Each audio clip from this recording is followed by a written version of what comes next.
Allons-y mes chers amis. Alors, on va essayer de dire une petite réflexion à la sur Dafnoun Aleph Hamoud Aleph. Il y a plusieurs devoirs qui sont imposés au mari concernant son épouse. C'est si par exemple Khalila elle tombe malade, il a le devoir de payer les médecins, de payer tout ce qu'il faut pour la guérir. On ne peut pas dire ça c'est évident vous dites, mais même si il peut pas aller demander à la tzedaka ou quelque chose comme ça, mais il y a quelqu'un. Non, c'est lui qui a le devoir de la guérir, de sortir tout ce qu'il faut comme argent. Pas seulement ça, même si elle est prise en captivité, il a le devoir de tout payer pour la racheter. Tout faire pour la racheter. La Gemara dans Daf Mem Zayin Amud Bet, elle nous dit que en échange de cet engagement que le mari reçoit, alors il a aussi, lui aussi, de la part de son épouse, Tachat Mezonotea, il doit la nourrir. Alors il a le Maasi Yadea. Il a Pirkona Tachat Perot, c'est-à-dire que le devoir de la racheter, il mange l'usufruit. Kvurata Tachat Ktuvata, etc. À chaque fois, donc la dot qu'elle a rentrée, puisque la dot finalement, c'est l'idée de la dot, c'est la femme, elle injecte de l'argent pour le bon fonctionnement de la maison. Ça aussi, si Khalila il lui arrive quelque chose à la femme, c'est le mari qui l'hérite. Alors que normalement, il a le devoir de lui restituer. C'est-à-dire que lorsqu'il y a un mariage, la femme, elle arrive avec une dot. La définition de la dot, c'est pas comme aujourd'hui des serviettes et des draps. La dot, c'était un capital qu'elle injectait, qui était injecté pour essayer de contribuer au bon fonctionnement financier de la maison, et qui lui était restitué en cas de divorce. Tout était inscrit dans l'Aktuva. C'est un contrat. L'Aktuva, c'est un contrat. Elle injecte quelque chose et le mari aussi. Si elle meurt, c'est le mari qui hérite tout cela. Et donc, il y a aussi des devoirs concernant, donc en échange, il hérite l'Aktuva, donc il doit payer son enterrement, par exemple, etc. Donc, on voit qu'à chaque fois, il y a quelque chose de bien parallèle. Donc, il y a le devoir de la racheter. Tachat perot, tu manges l'usufruit. Il y a un chiyuv de refoua, il y a un chiyuv de mezonot. Nous dit la Mishnah, même si quelqu'un n'a pas écrit dans la Ktuva, il n'a pas écrit dans la Ktuva cela. Ils n'ont pas écrit. Ils n'ont pas écrit dans la Ktuva ça. Comme aujourd'hui, dans la Ktuva, il n'y a pas marqué ça. Marqué qu'il est. Il y a marqué dans la Ktuva. Il y a marqué dans la Ktuva ça, que quelqu'un il est chayav de guérir son épouse si elle tombe malade, ou bien de la racheter si elle est prise en captivité. Il ne pas marqué ça. Mais quand même. Ishto Kegoufo, ça c'est du nouveau. Il faut que tout soit. Vous savez, dans le juridique, on peut pas. Il faut que tout soit. Inscrit. Noir sur blanc. Noir sur blanc, Hazak. Alors la Mishnah nous dit que s'il lui a pas écrit, par exemple, Mané ou Mataïm, il est chayav. Alors ce qu'on dit, c'est Naïbeddin. Le chidouche, c'est que la Ktuva, même si tu l'as pas écrit, ça ne réduit strictement rien. Il y a un Tnaï Beddin, ça veut dire que le Beddin impose. C'est le Beddin qui est Mechayev, même s'il n'y a rien écrit. Ça veut dire le contrat, il est pour que ce soit clair, pour qu'ils comprennent sur quoi il s'engage, n'est-ce pas? Lorsque le Khatan sous la choupa, il fait un kinyan. Kanin aminé, il fait un kinyan. Il s'engage à quoi? Il s'engage à respecter tous les devoirs de l'Aktuva que Chazal lui impose. Ça fait partie de... Et donc même s'il n'a pas écrit, il n'a pas écrit donc, dans la Ktuva ce qu'il aurait dû écrire. Par exemple, il lui a dit, en cas de divorce, il lui donne cet appartement qui se trouve à tel et tel endroit. Mais en fait, cet appartement, il ne vaut pas la Ktuva qu'il doit lui donner. Ça y est, c'est ce qu'on s'est engagé. Tu peux t'engager plus, mais en aucun cas moins. Et même s'il s'engage moins, il ne peut pas dire au Beddin. C'est ça, elle a été d'accord. Tnaï Beddin, tu ne peux pas. Tnaï Beddin, c'est le Tnaï Beddin. De même si on n'a pas écrit que en cas si elle est prise, il devra payer la rançon pour la ramener chez lui, si c'est l'échet Israël, et si c'est l'échet Cohen, il la ramènera chez lui, mais ensuite elle ira chez son père. Même un Cohen, il sera obligé de la racheter, donc il est chayav, il est chez le Tnaï Beddin. Oui, pour la renvoyer. Exactement ça. Parce que, sauf c'est un devoir qui incombe au mari de sortir son épouse des griffes donc d'une captivité. Voilà donc en gros ce qui est marqué dans la Mishnah de Dafnoun Aleph. Et la question qui se pose et qui a été traitée dans les poskim est la suivante. une femme qui malheureusement n'est pas a le diabète par exemple, et puis elle exagère avec les gâteaux. Donc c'est elle qui fait une pshia. Le mari dit, moi je me suis engagé si elle tombe malade. Je ne me suis pas engagé si elle est pochard. Se suicide, c'est elle qui se fait du mal. Elle fume sans arrêt. Il lui disait arrête de fumer. Et puis maintenant il va falloir payer des frais des soins médicaux parce qu'elle a trop fumé. C'est elle, c'est de sa faute. La sécurité sociale. La chéla elle est est-ce que Bekai Gavna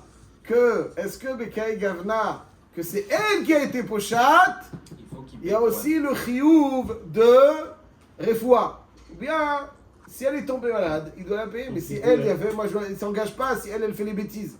Comme ça vous dites. S'il a dit lorsqu'il mange beaucoup de sucré, Il n'a pas écouté. il dit je ne sais pas son problème, si tu tombes malade, je ne paye pas. Non, je ne suis pas certain que vous avez raison. Avec tout le respect que je vous dois, les maasés, il ne peut rien dire, on n'écoute pas. Ça dépend ce à quoi il s'est engagé dans la Ketouva. S'il s'est engagé à ça, c'est fini. Mais même s'il dit jusqu'à demain, ça ne nous intéresse pas. Et s'il ne s'est pas engagé, même s'il ne dit pas. Tout l'engagement se fait au moment du mariage, c'est le contrat. Alors est-ce qu'il est chayav ou pas? Autre question. Une femme qui a fait des mauvaises affaires avec et elle s'est fait attraper. Elle est en prison. Et pour la sortir, il va falloir payer la caution, payer l'avocat, payer tout ce qu'il faut. Non, c'est elle qui a fait la bêtise. C'est elle qui s'est entrée dans une situation pareille. Est-ce que le mari il est chayav de payer la rançon ou pas? C'est moins évident là, monsieur Okawa. Hein? Le mari, forcément, C'est mieux que c'est. Pas certain. Pas certain. Il n'était pas. Non, pas certain. Pas certain. Si. Est-ce que Bekai Gavna il est chayav Si sa femme soit libérée, il fait tout ça. Non, lui il veut pas. Lui, ce qu'il veut, c'est garder son argent. Maintenant, la chéla, est-ce qu'on lui impose? S'il veut, il est matov. Est-ce qu'on lui impose cela ou pas? C'est-à-dire que le contrat, il est établi à une situation à un temps T. Après, si ça se dégrade par rapport à ce qu'elle a fait la femme, c'est sûr que c'est pour la femme, c'est pas pour l'homme. C'est-à-dire pour la femme. Pour lui s'est engagé. D'avoir fumé, etc. Quand il a fait le contrat, elle ne fumait pas. Après, elle fume. Elle n'avait pas le diabète aussi, Elle elle avait pas avait le le contrat. diabète Mais non c'est à plus. ça qu'il s'est engagé. Elle Il y a Renaud, c'est à ça qu'il s'est engagé. C'est à ça qu'il s'est engagé. Il s'est engagé à payer les soins médicaux. C'est à ça qu'il s'est engagé. Le cas échéant. Pour le meilleur. Non, le cas échéant. Non, ça c'est chez les gosses. Le cas échéant, c'est quand c'est si elle tombe malade. Maintenant, pourquoi elle tombe malade? C'est parce qu'elle a. Donc, c'est ce à quoi elle s'est engagée. Il n'y a pas d'exclusion dans le contrat. Le contrat, il est global. Je dois la nourrir, Alors, je dois la vêtir, je dois la faire ci, je dois la faire ça. Monsieur Cohen, il est clair. Ok. Avant les maasés, il y a marqué il y a un ritva. Je dirais, voilà. Il y a un ritva. Le ritva, il dit l'acta hayav les rapota. Il y a marqué dans la Mishnah. Le terme qu'emploie la Mishnah, l'acta hayav les rapota. L'acta, c'est-à-dire elle a été frappée. Et le ritva, de façon. La chose, elle a été frappée par quelque chose, Khalila, chayav les rapota. Le ritva, de façon très particulière, c'est assez singulier. Il est médaillé avec le lachon de la Mishnah. Pourquoi il y a marqué l'acta? Pourquoi il n'y a pas marqué halta? Pourquoi il n'y a pas marqué. Voilà. L'acta, ça veut dire qu'elle a été frappée. Ça veut dire quelque chose d'autre qui est venu qui l'a frappée. Quelque chose dont elle n'aurait pas malheureusement pu se préserver. Maîtriser. Halta, ça laisserait entendre aussi qu'elle s'est mise dans une situation où elle s'est mal nourrie, où elle a je ne sais quoi. Le Rida, il dit pourquoi il a marqué l'acta et pas halta pour nous dire que c'est uniquement si elle a subi, mais pas si elle a, par son mauvais comportement, provoqué pareille chose. Chidush Atsum du Ritva. Chidush Atsum de Nora. Ouais. Le Bet Meir, qui était Rav Meir Povzner, de l'époque de l'âge d'or, il y a environ 2 siècles et demi, à l'époque de Rabbi Akiva Eiger, à l'époque du Netivot HaMishpat, à l'époque du Ktsot HaChoshen, à l'époque du Bet Ephraim, à l'époque du Khatam Sofer, un peu plus jeune. Tout ça, c'est le Bet Meir, il était Rav à Poznan. Et c'est le Rav de Poznan. Il s'appelle Pevzner. Et il dit le Bet Meir de Pshitout. Quand il est arrivé dans sa Keïla pour être Rav, il a observé des dossiers du Beddin et il a vu dans un des dossiers une tchouva du Beddin de Francfort qui décrivait une situation dans laquelle une femme a fait des bêtises financièrement. Et puis elle s'est fait arrêter et il fallait payer quelque chose pour... Ils ont dit, le mari n'est pas tout. Le mari il n'est pas tout. Pourquoi? Parce que c'est elle qui s'est mise dans cette situation. Le Tnaï Ktuva, il est seulement quand malheureusement elle a été prise par des voyous. Mais si c'est elle qui s'est mise, il n'y a pas de Tnaï Ktuva. Donc c'est un grand nafkamina aujourd'hui. Une femme qui est, aujourd'hui Khalila, une femme qui est prise en... Est-ce qu'il faut payer pour la libérer ou pas? Le mari dit, moi je suis pas rêve de tout ça, c'est elle qui s'est mise dans la traquenard. À l'époque, il y avait les voyous qui la prenaient stam. Avant aujourd'hui, et le Bet Meir ramène donc cette tchouva des rabbinim de Francfort. Et le Bet Meir dit, mais je suis très étonné de leur tchouva. Pour moi, c'est pas comme ça. C'est pas comme ça. Pour moi, quelle que soit la raison, le mari, il doit la libérer. Le Pitré Tchouva, dans Siman Aïnchet, le Pitré Tchouva, c'est un recueil de toutes les tchouvot qui a été donc sur le Shulchan Aruch. Il ramène ce ritva. Il ramène le ritva, on va parler. Il dit, le Bet Meir, pour lui, c'est évident que même si la femme, elle s'est rentrée dans une situation et le mari doit aller, il lui dit, voilà, il y a un ritva meforash, l'acta, hayav, le rapota, l'acta, c'est dans le cas si elle a subi. Donc oui, on comprend la tchouva des rabbanim de Francfort, d'après ce ritva qui dit que lorsque la femme, elle s'est rentrée, c'est de sa faute. Comme ça, il veut dire le Pitré Tchouva. Il ramène aussi un Meil Tzedaka qui dit comme ça. Donc, a priori, on a l'impression qu'on a des poskim qui disent, tels que le Ritva, Meil Tzedaka, qui disent que lorsqu'une femme a fait la bêtise, c'est à elle. Le mari s'engage si elle subit quelque chose. Avant, j'ai vu hier soir, Dovka, quand j'étais en train de... J'ai vu le Shoel Venishal, Rabbi Moshe Khalfon HaKohen, qui a de Djerba, le Rav de Djerba, qui a environ, alors, je crois que la tchouva elle a été écrite, la tchouva elle a été écrite, la tchouva elle a été écrite, Tet Zayin Elul Tavresh Pevav, donc il y a près d'un siècle. Et le Rabbi Moshe Khalfon HaKohen, de façon très particulière, dans Shut Shoel Venishal, il dit que Halakha le Maaseh, on sera oui mechayev l'homme de soigner, de payer les soins médicaux. Pourquoi? Alors il y a un ritva. Il a une guicha très intéressante. Il dit comme ça, le Rambam n'a pas utilisé les termes de la Mishnah. La Mishnah dit l'acta, hayav le rapota. Le ritva, il se sert de ce terme de l'acta pour me dire davka l'acta, elle a subi, mais halta non. Omer, il dit l'acta, ça veut dire qu'elle a frappé. Et quand on est frappé, c'est quelque chose d'extérieur, on subit. On le frappe la femme? Non, on le frappe. La maladie l'a frappé. Mais ça veut dire qu'elle a été frappée par une maladie. C'est de la grammaire. Donc c'est aval khalta, ça veut dire c'est peut-être elle qui s'est mis.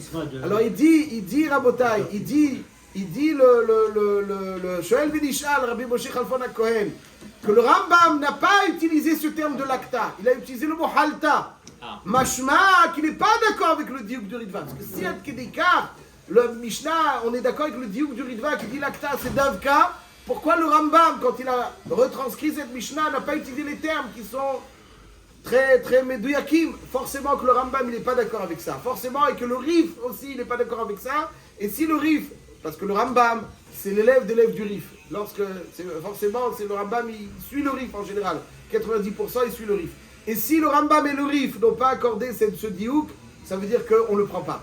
Et il dit Rabbi Moshe Khalfon HaKohen, c'est très mistaber, il dit, malheureusement le rov des maladies, c'est quelqu'un qui se soigne pas bien, qui mange n'importe quoi, qui fume n'importe quoi, qui boit n'importe quoi. Ouais, comme le Rambam il dit, quand quelqu'un il fait attention aux prescriptions qu'il lui donne, il sera en bonne santé. Donc il dit, si ça avait été le cas, que quelqu'un qui se néglige, le mari de Bachav, ça aurait dû être marqué dans les poskim.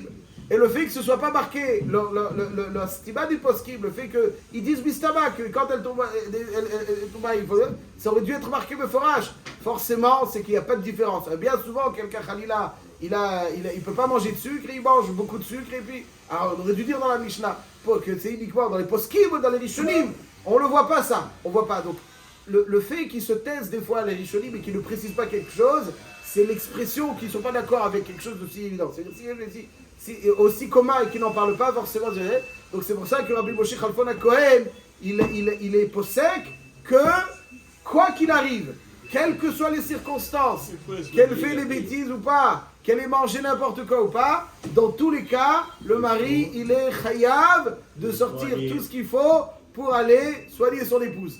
Ça, c'est donc, il est doquette, comme ça, à la Khalemaase, il dit, bifrat, que le Bet Meir aussi, il a compris comme on l'a dit. Donc c'est un chidouche, parce que le Pitré Tchouva, dans le Shulchan Aruch, il n'a pas l'air d'être doquette comme ça, mais Rabbi Moshe Khalfon HaKohen, il a les épaules très larges, et il dit, en li baya. Je prends le Rif, le Rambam, ils ne sont pas d'accord avec ça, donc Mimeila et